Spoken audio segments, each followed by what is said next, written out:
This video is brought to you by Blinkist. The first 100 people to go to blinkist.com/biographics will get 1 week to try it out for free. You'll also get 25% off the cost of full membership if you want it. More on them in a bit.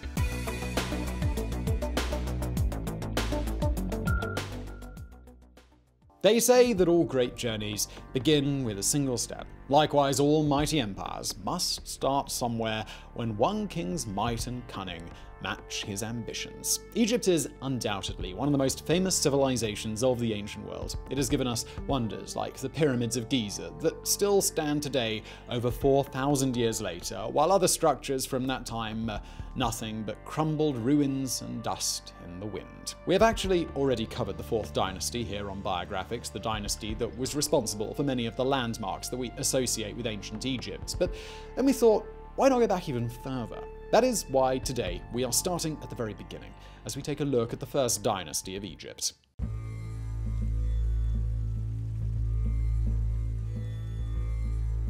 Right off the bat, let's start with our standard ancient history disclaimer and mention that our knowledge of this time period is sparse at best, with giant gaps in the middle. In the case of some pharaohs of the First Dynasty, we're not even sure that they actually existed, while others might have been individual rulers, or they might have been the same person under different names. Some of the main sources used by scholars to trace the history of ancient Egypt back to its roots include a stele called the Palermo Stone, a papyrus called the Turin King List, a giant temple wall inscription known as the Abydos King List, and the writings of Manetho, a priest and historian who lived over 2,500 years later. None of the sources are complete, and none of them are entirely reliable, and at some points they clearly contradict each other. Therefore, the timeline of the First Dynasty is filled with a lot of educated guesses rather than cold, hard truths. But we will bring it to you as best we can. In prehistoric times, Egypt was divided into two halves, Upper and Lower Egypt, although Upper Egypt was in the south while Lower Egypt was up north. This was due to the strange direction of the Nile, one of the few rivers in the world that flows north. It coursed from the highlands in the south and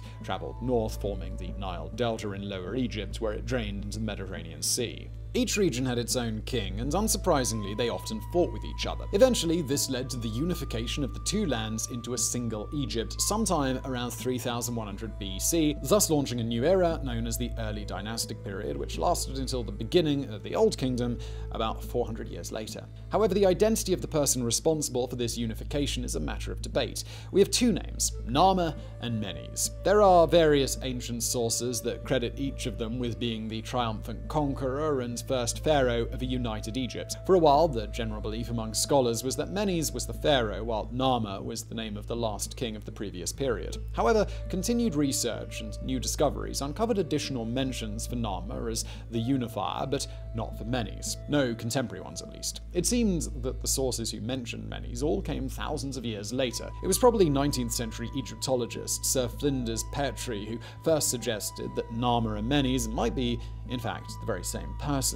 This would not have been unusual since pharaohs had multiple names, and although this has become the most accepted viewpoint nowadays among scholars, it's still not a certainty. The best evidence in favor of Narmer as the first pharaoh is a cosmetic artifact made out of siltstone known as the Palette of Narmer. Believed to have been made during his lifetime or soon after, the palette identifies Narmer by name and shows him wearing the white crown of Upper Egypt, or Hedjet, on one side, and the red crown of Lower Egypt, or Deshret, on the other. The double crown would go on to become a symbol of the unification of the two lands, as the pharaohs who came later wore a combined version of the two called a peshent. We're going to go with the most common stance, that Narmer and Menes are the same person, and that he was the first pharaoh of Egypt. His tomb was discovered over 100 years ago at the necropolis of el-Quar near the sacred city of Abydos. As the site of many ancient temples and the resting place of the first pharaohs, Abydos served a role similar to the Valley of the Kings for the later dynasties, and was one of the most significant cities from the early history of Egypt. The other ones were Memphis, which continued to play an important role for thousands of years, and Thinis, which supposedly served as the first capital of Egypt. We say supposedly because we only know of Thinis from ancient sources. Its ruins have yet to be discovered. The tomb of Narmer is quite modest compared to what we usually expect when we think of pharaohs. The giant pyramids of the Fourth Dynasty were still a very long way away. The first pharaoh of Egypt was buried in a simple tomb that consisted only of 2 pits dug into the ground and lined with mud brick walls. They were covered with a rectangular, flat-roofed brick structure called a mastaba.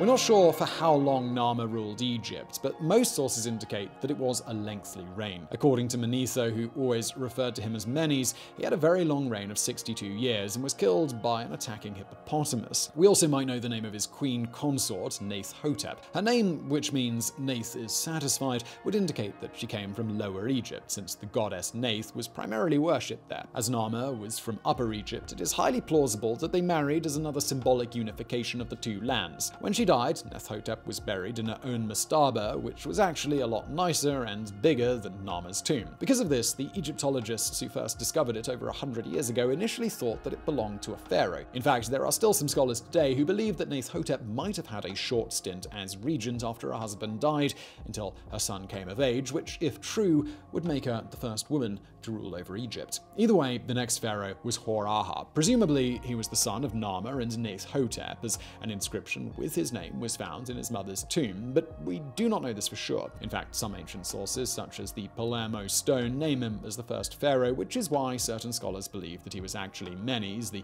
one who unified Upper and Lower Egypt. In this case, Neith-hotep would have been his wife and mother to his successor, Deja, who we'll talk about in a bit. This is a plausible scenario, but there is some contradicting evidence, as Egyptologists have uncovered multiple inscriptions that mention Hor-Aha's queen consort as a woman named Benarib. Again, we have very little information about what happened during this ancient reign. One minor inscription mentions that the pharaoh smited the Nubians in one regnal year, so presumably he led a successful military expedition against his neighbors. He also turned Memphis into one of the most prominent cities of his empire, with some even believing that he may have founded it. His tomb is located at el-Quar, near that of Narmer, which is a further indication that the two were father and son. It appears that Hor-Aha was the first pharaoh to practice retainer sacrifices, meaning that his servants were slain and entombed alongside him so they could serve him in the afterlife as well. Now we'll continue with the ancient Egyptians in just a moment, but first a quick break to today's video sponsor, Blinkist. How many times have you seen a book and thought,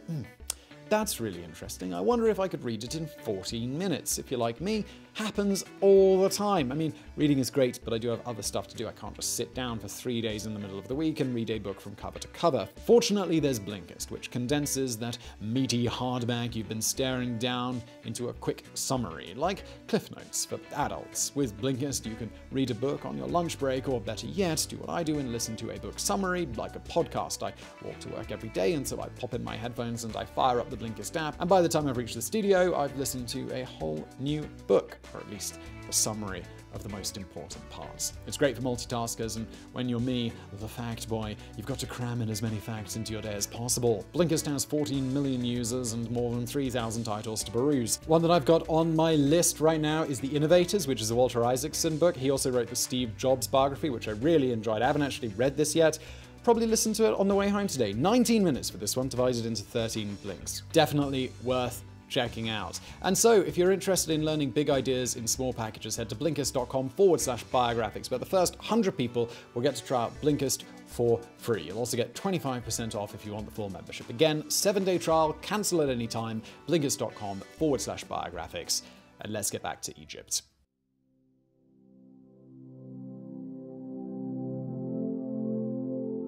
After Hor-Aha came Deja, who presumably was his son. According to the Palermo stone, his mother was named Kenthap, one of Hor-Aha's royal wives, but not his queen consort. Deja's own queen consort was probably named Nakhet-Neith, based on an inscription found inside the tomb at el-Quar. Deja had a very long reign as pharaoh. Manetho claimed it was 57 years, which might be a stretch, but not by a lot. Other ancient sources mention specific regnal years of Deja, and assuming they're correct, the reconstructed timeline of the First Dynasty suggest that he reigned for around 41 years. Frustratingly, we don't know what he did during all that time. Egypt was far from the dominant power in the region, yet its strength was steadily rising, and Deja continued along the same economic, religious, and social policies as the previous pharaohs. Just like with his predecessor, there is an inscription of Deja smiting someone. In this case, it was the Set Jet, someone we are unfamiliar with, but presumably represented a nearby ancient people that were conquered and absorbed by the Egyptians in their early history. There are more examples of human sacrifice from Deja's time, most likely done as part of the funerary ritual for the pharaoh. If the rulers of the later dynasties considered the size and grandeur of their pyramid to be a sign of their own majesty,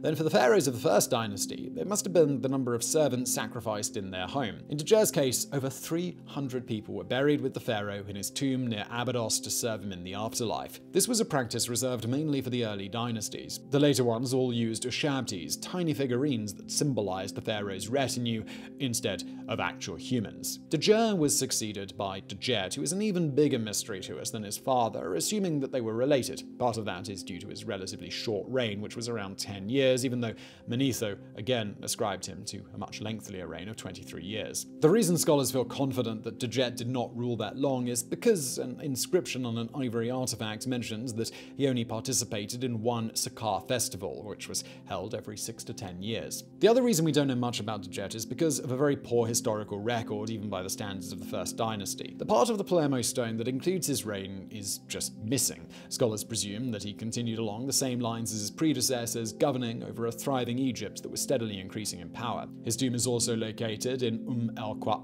and he was buried with 174 servants for the afterlife. Much more interesting is the woman believed to have been his queen consort. Named Meneth, she might have been the first female pharaoh in history. It is almost certain that she served as regent for her son Den after Jedet died, but it is also possible that she ruled in her own name for a while. This is based on a cylinder seal found in Den's tomb, which includes one of the earliest king lists in Egypt. It names all of the pharaohs up to that point in chronological order: Nama, Horaha, Deja, Dejet, Den, but it also names Meneth. Further evidence is provided by Meneth's tomb. It was quite large. It was positioned next to the tombs of Dejet and Den, and it included around 40 servants for the afterlife. In other words, it looked like the tomb of a pharaoh, not just a queen consort. Even if this did happen, Meneth did not appear to rule for long because her son Den soon became the new pharaoh. Since we're unfamiliar with their customs, we don't know if Meneth willingly gave up power for her son, or whether she was somehow forced to do it, or if she died, but we do know a lot more about Den than any of the other pharaohs of the First Dynasty. This is because he had a long reign spanning at least 3 decades, and because he is well attested to in the historical record. It seems that Den was a very competent ruler, probably even the best of the First Dynasty, and he introduced new policies that affected all areas of Egyptian life, including religion, art, administration, economy, and architecture. He was the first pharaoh depicted wearing the peshent, the double crown that became one of the most powerful symbols behind the union of Upper and Lower Egypt. He was the first to receive a throne name, which was Semti in his case, and the first shown carrying the nakaka, the flail which symbolizes the pharaoh's authority, alongside the crook. His tomb at el-Quar also stood out from the others. For starters, it was the largest and most opulent one of all, but it was also built differently compared to the others. It had a stairwell leading down to the tomb entrance and a massive burial chamber, and was also constructed using a granite floor and other stone elements instead of just mud bricks. Lastly, Den took 136 servants with him in the afterlife, whose burial sites were located all around his tomb.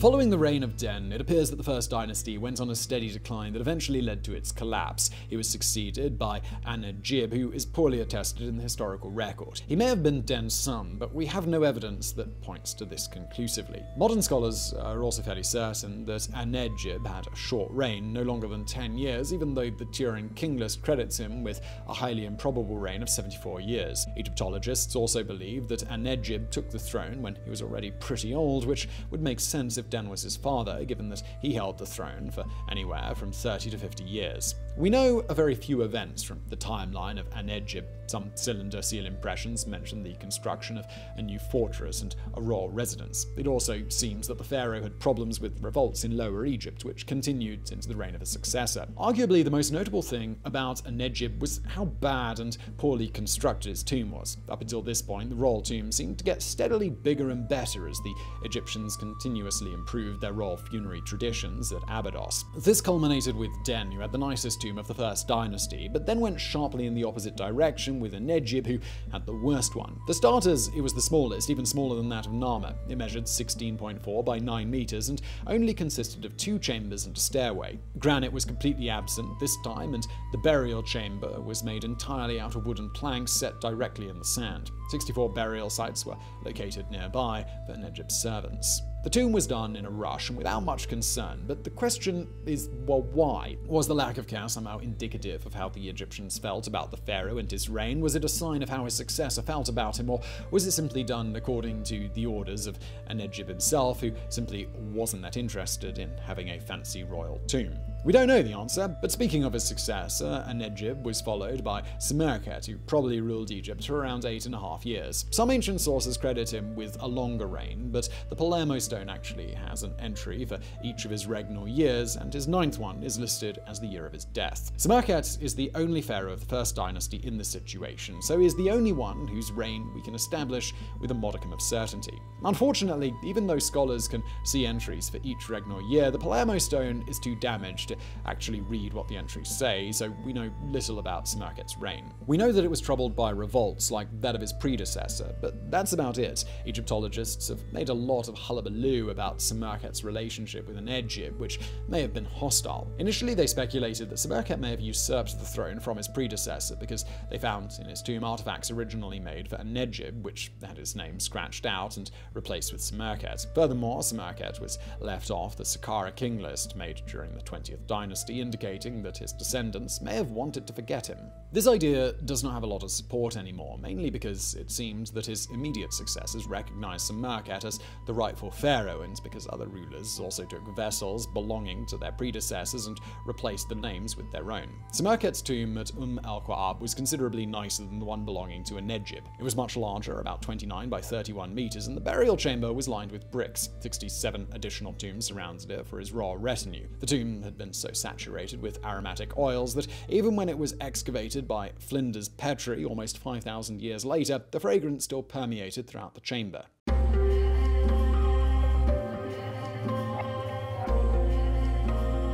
The last pharaoh of the First Dynasty was Quar. Sources show that he had a long reign. Manetho said 26 years, but this is a rare instance when modern scholars think that he actually went too low. That is because they found inscriptions which said that Quar took part in 2 said festivals. Going by tradition, the first one is celebrated after 30 years on the throne, and all subsequent ones are done in 3-year increments. Therefore, 2 said festivals would suggest a reign of at least 33 years, but no more than 36. Despite its length, we know very little about what happened back then, and we're not sure of the events which led to the downfall of the First Dynasty. What scholars believe is the most plausible scenario involves some sort of strife and disagreements following Quar's death and involving his heir. Maybe this was due to all the revolts that occurred during his predecessor's reigns, as we do not know how those were ultimately resolved. There is some small evidence that suggests the existence of 2 more mysterious figures who may have served as pharaohs briefly during the First Dynasty. One of them is called Neferka, the other is identified only as Horus Bird. They're not present on any king's list, nor do they have tombs at Abydos. Scholars just found their names inscribed on a few labels. This indicates that the ancient Egyptians never recognized them as true pharaohs, and this could be because they fought each other in a war of succession and caused the turmoil that ended the First Dynasty. This conflict, if it ever existed, was somehow resolved by a third person named Hotep Sekhemwi, who started the Second Dynasty. Like with most things from that time period, his relationship with the pharaohs who came before him is unknown, but it did not appear to be hostile. We say this because it seems that it was Hotep Sekhemwi who completed the tomb of Quar, as his name was found inscribed inside the chamber. There were only 26 additional burials for servants this time, a sign that this practice of human sacrifices was already falling out of favor with the Egyptians. We should mention at this point that the division of ancient Egypt into 32 dynasties was done retroactively much later. It was not something contemporary to them. It was that damn Manetho again who first mentioned the divisions, and just a reminder, he lived during the 3rd century BC, which was over 2,500 years after the First Dynasty. In some cases, the division was pretty clear, when one bloodline ended and another began, but in other cases, the separation between dynasties seemed a bit more arbitrary. It is entirely possible that the Egyptians who lived during the Second Dynasty did not consider consider themselves to be a part of a different era, and the pharaohs did not see themselves as starting a new line of succession. That being said, we're going to stick with the traditional division since it is also used by modern scholars more for convenience, if not for accuracy. Therefore, we must bring the First Dynasty of Egypt to an end. It was an obscure lineage, one filled with unknowns and uncertainties that are unlikely to ever find an answer. Even so, it represented a landmark moment in history which saw the birth of one of the greatest and most enduring civilizations of the ancient world. So I really hope you enjoyed this video. Thank you again to Blinkist for sponsoring it. There's a link to them below. Also, please do hit that like button if you enjoyed this video. Don't forget to subscribe, and thank you for watching.